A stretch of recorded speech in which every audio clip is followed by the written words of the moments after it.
बिस्मिल्लाहिर्रहमानिर्रहीम। दोस्तों, हज़रत सुलेमान अल-तमीमी एक बड़े दर्जे के मुहद्दिस और बुजुर्ग गुजरे हैं। इसके साहबजादे हज़रत मुअत्तमर बिन सुलेमान कहते हैं कि हमारे वालिद का एक मकान था जिसमें वो रहा करते थे। वो बसीदा होने की वजह से गिर गया तो उन्होंने एक खेमा गाड़ लिया और मरते दम तक इसी में रहे। लोगों ने इनसे कहा कि हजरत आप इस मकान को क्यों नहीं बनवा लेते, तो फरमाया मामला तो इससे भी ज्यादा करीब है कि मौत आ जाए।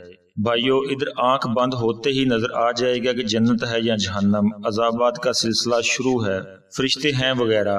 तो आंख बंद होने में देर ही कितनी है भाई, एक सेकंड लगेगा तो समझ लो आखिरत भी इतनी ही करीब है।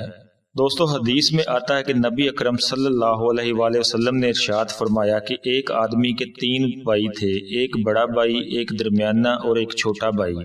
जब इस शख्स का इंतकाल होने लगा तो इसने अपने बड़े भाई को बुलाकर कहा कि आप मेरे बड़े भाई हैं, मेरे मौत का वक्त करीब है, मैं ये चाहता हूँ कि आप मेरे साथ साथ रहें, मेरी कब्र में भी आप तशरीफ लाएं और मुझसे कभी जुदा ना हो।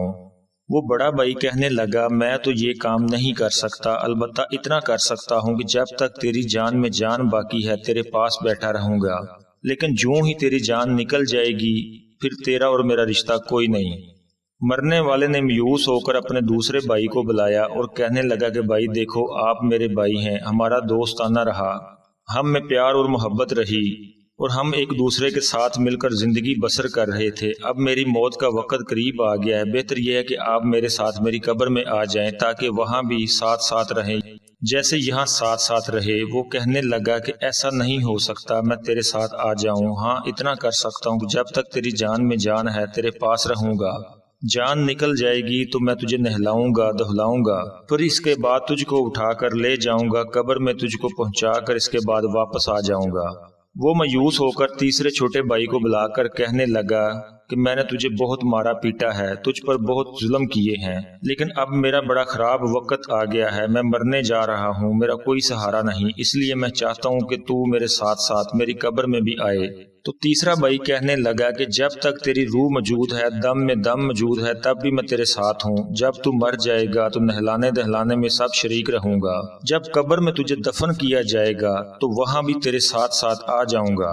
हजूर अकरम सल्लल्लाहु अलैहि वसल्लम ने यह सुनाकर सहाबा से पूछा, तुमको समझ में आया ये 3 भाई कौन थे? सहाबा ने कहा, अल्लाह और इसका रसूल इसका इल्म बेहतर जानते हैं। आपने फरमाया, आदमी का पहला भाई, इससे मालो दौलत मुराद है।